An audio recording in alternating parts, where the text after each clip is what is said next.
Oi, eu sou Andréia, fisioterapeuta, formada há muito tempo.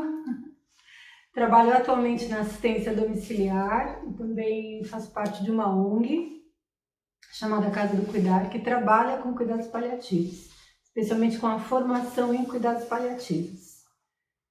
Na minha trajetória profissional, uma coisa que sempre atravessou esse tempo na minha vida foi gostar de pessoas e gostar de histórias, né? As histórias que as pessoas traziam, né?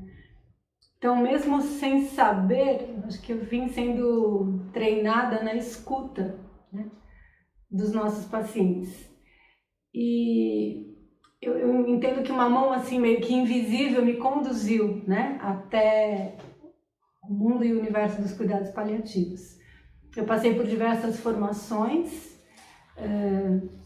desde fisioterapia intensiva, desde um treinamento, não, de uma formação em gestão emocional, voltada para as organizações, mas eu entendo hoje que tudo isso foi me conduzindo, né, para prestar um melhor cuidado aos pacientes que chegavam a mim. Em 2016, eu conheci a Casa do Cuidar, né, por indicação de um médico amigo. Ele falou: esse curso tem muito a ver com você. E eu fui fazer a formação assim, fiz a minha inscrição no último dia, né, últimos 45 aí do segundo tempo. E esse curso foi assim, não só divisor de vida para mim, né, mas ele ratificou alguma coisa que estava em mim, que era esse apreço e esse prazer que eu tenho no cuidar, né. Cuidado paliativo, embora o nome lembre uma gambiarra, né, não tem nada de gambiarra na verdade, né? Ele é um cuidado que vem, a palavra paliativo vem da palavra pallium, que era um manto que era usado nas cruzadas para proteger aqueles que participavam das cruzadas. Então era um manto de proteção, de cuidado. Esta é a origem do termo paliativo, né?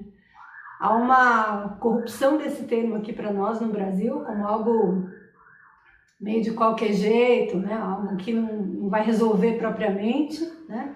Mas você faz ali um paliativo. Não tem nada a ver com o que a gente faz, né? Cuidado paliativo, segundo a Organização Mundial de Saúde, é o cuidado que é oferecido a toda e qualquer pessoa, ou deveria ser oferecido, né, a toda e qualquer pessoa que recebe o diagnóstico de uma doença que é incurável e progressiva. A gente ouve muito falar do cuidado paliativo associado ao câncer, mas não ele não está ligado somente ao câncer. Para vocês terem uma ideia, alguém que recebe o diagnóstico da doença de Parkinson, por exemplo, deveria receber esse tipo de cuidado, porque é uma doença incurável e progressiva, que vai levar aí muitos anos se desenvolvendo naquela pessoa. Segundo a própria Organização Mundial de Saúde, o cuidado paliativo deveria ser oferecido quando a pessoa recebe um diagnóstico, para que ela seja melhor cuidada, seja cuidada em todas as dimensões que a gente acredita que são, além da dimensão física, né, aquele agravo de saúde que vem na vida da pessoa, há um sofrimento ali também, que não é só físico, mas é emocional, é social, é familiar e é de natureza espiritual. Então a ideia do cuidado paliativo é cuidar de todos esses sofrimentos, de todos eles. Dá para fazer isso sozinho? Não, né? Por isso que o cuidado paliativo pressupõe uma equipe, né, multiprofissional, né, cujo foco do cuidado é o paciente e aquilo que faz sentido para a vida dele. Eu, como fisioterapeuta, né, eu tenho ações mais específicas para esta pessoa que enfrenta esse tipo de doença. Pode ser no início do diagnóstico ou nas suas últimas horas de vida, né, semanas de vida. Dá para encaixar o cuidado paliativo em todas essas fases da doença. Uma coisa importante a ser dita é que o cuidado paliativo, ele não está excluído do tratamento que modifica a doença. Eles podem caminhar juntos. Enquanto a pessoa está recebendo, por exemplo, a quimioterapia, né, buscando a cura do câncer, né, o cuidado paliativo está ali junto, sendo oferecido, para que os sintomas decorrentes da quimioterapia, né, os efeitos colaterais, tal, sejam melhor abordados, os sofrimentos emocionais por estar enfrentando essa doença sejam melhor cuidados. E o tratamento vai se desenvolvendo. Se em algum momento há uma falha do tratamento, né, não há mais possibilidade de reversão do quadro de doença, o paciente segue, ou deveria seguir, recebendo cuidado paliativo de forma, a gente às vezes costuma usar esse termo, exclusiva, né? O tratamento para a doença é retirado, mas o cuidado para com a pessoa segue, aliás, segue pleno, na verdade, né? Há muito a se fazer. Eu acho que a grande mensagem que a gente precisa trazer, né, ao paciente e às suas famílias é de que há muita coisa a ser feita quando alguém propõe o cuidado paliativo, né? O ideal seria propor no início do diagnóstico. Isso raramente acontece no Brasil, né? Infelizmente, ou por enquanto, né? A gente sonha que isto seja modificado ao longo do tempo, com todo o movimento que vem acontecendo atualmente. Mas que ele entre em algum momento será transformador na história de vida daquela pessoa. Muitas vezes a gente não consegue fazer o cuidado paliativo pleno, por vários limites que existem, mas a gente ainda assim, enquanto profissional, pode fazer ações paliativas que vão igualmente aliviar sofrimentos. E não é o sofrimento que eu imagino que o paciente esteja sentindo, mas é aquele que ele tem como sofrimento. Então, como é que eu sei disso? Através de uma escuta ativa, né? Eu vou buscar a melhor comunicação possível com esse paciente, em primeiro lugar, e com a sua família também, para entender quais são os sofrimentos desta pessoa diante daquilo que ela está enfrentando. A gente se engana profundamente, né? Achando que alguma coisa... Às vezes a pessoa está lá completamente inchada, né? Demasiada, que é o termo que a gente usa. E você pensa que aquilo está sendo muito incômodo para ela. Pode ser que sim e pode ser que não. E ela vai dizer, olha, eu estou muito preocupada com meu marido, que ele não está sabendo lidar com o que está acontecendo comigo. E aquele talvez seja o maior sofrimento daquela pessoa naquele momento. E você está lá só olhando para aquilo que você está vendo, né? Então vem daí a importância de escutar ativamente, né? De verdade, né? O que o paciente tem a dizer. E a gente faz isso através de perguntas abertas, né? Uma das estratégias, né? É dizer, olha, como é que está isso para você? Como é que foi receber esse diagnóstico? Como é que está sendo fazer esse tratamento?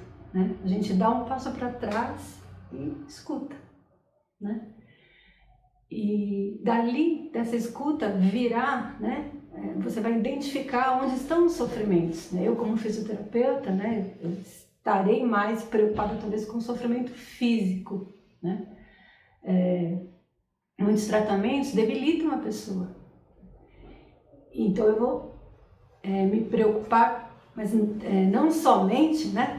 Em ajudar essa pessoa a lidar melhor com os efeitos da quimioterapia, com a perda funcional que muitas vezes a pessoa enfrenta, né? O que eu posso trazer como conforto físico, que tipo de exercícios que a pessoa vai poder fazer, né? Às vezes é o toque, através de uma massagem, né? Uma massagem não é uma coisa que pertence aos fisioterapeutas, não pertence a ninguém, pertence a todo ser humano, né? Todo mundo pode oferecer uma massagem.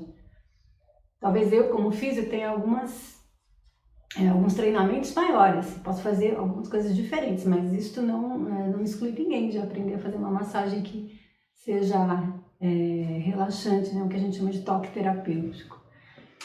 Então, há muita coisa a ser feita, né? E com o avançar da doença, muitas vezes, né, quando ocorre falha do tratamento curativo, né, mais ações são feitas para você favorecer este conforto, né, para que a pessoa tenha a oportunidade de fazer o que ela tem vontade de fazer, seja se despedir de alguém, né, seja fazer aquela última viagem que ela gostaria, seja se reunir à mesa com a sua família. As coisas são as mais assim variadas, né, e inéditas. Mas quando a pessoa tem esses sintomas todos controlados, sejam físicos, emocionais, familiares, sociais, ela tem mais oportunidade de viver o seu tempo final, seja ele qual for, com melhor qualidade. Não dá para você fazer uma despedida de alguém que seja muito importante para você quando você está consumido por dor, por exemplo, né? Cheio de náusea, com o intestino super preso por conta das medicações. Então, a gente precisa cuidar disso, para que essa pessoa possa fazer as outras coisas que são extremamente importantes para ela no tempo que ela tem, seja esse tempo qual for, né? A pessoa consegue programar melhor o que ela tem para fazer. E uma coisa que eu acho que é super importante dizer também é o lado de cá, né? É o lado do profissional de saúde. Uma das coisas que a gente precisa ter muito claro desde o início, né? Qual é o meu papel diante daquele paciente que me procura, ou se ele não procura, é a família que me procura, né? Ou às vezes ele não me procura, ele está lá internado e eu sou chamada a atendê-lo, né? Ele mesmo nem foi procurar. Mas às vezes é oferecido uma terapia para ele e ele aceita, né? No cuidado paliativo a gente não está lá para impedir que esta pessoa morra, mas a gente está lá para oferecer condições para que ela tenha o melhor tempo de vida possível. Há uma frase de um médico que eu gosto muito, que ele diz assim, morrer dignamente é para todos, né? Dignamente no sentido de sofrimentos controlados, minimizados. Morrer em paz é de cada um. Então, muita coisa vai ficar por resolver, né? Tem um outro professor que eu ouvi uma vez, ele disse que todos nós temos tarefas inacabadas, né? Talvez a gente tenha tempo para ir solucionando essas nossas tarefas inacabadas aí de vida, né? Tem gente que lá no final da vida vai ter muita tarefa e nem todas poderão ser contempladas nesse final de vida, mas isso é de cada um. Nosso papel não é esse, resolver os problemas que ficaram pendentes ao longo da vida. Nosso papel é oportunizar que essa pessoa, com seus sintomas, né, mais presentes, melhor cuidados, né, ela possa cuidar dessas outras coisas que ela precisa cuidar ou acha que tem que cuidar. Então, para isso, a gente sempre fala, né, da diferença entre a empatia e a compaixão, né?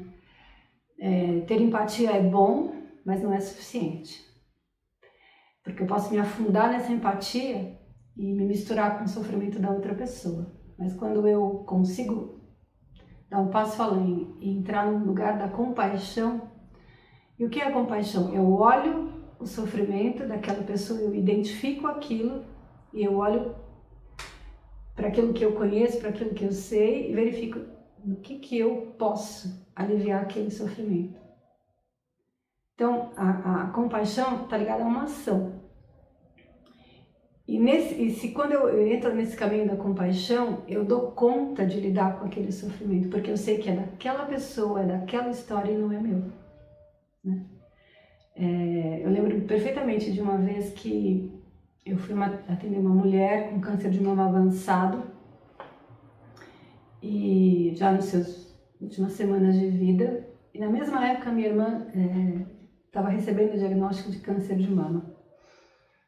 E num primeiro momento eu pensei, eu não vou, porque eu não vou dar conta disso, né? Eu vou olhar para essa paciente e vou enxergar minha irmã, mas daí eu respirei, cuidei de mim, daquilo que era sofrimento para mim, que era o diagnóstico da minha irmã, e eu falei, não, eu vou, porque eu sei o que eu posso oferecer para aquela paciente, como fisioterapeuta. E eu vou olhar para a história daquela mulher como a história dela não é a história da minha irmã.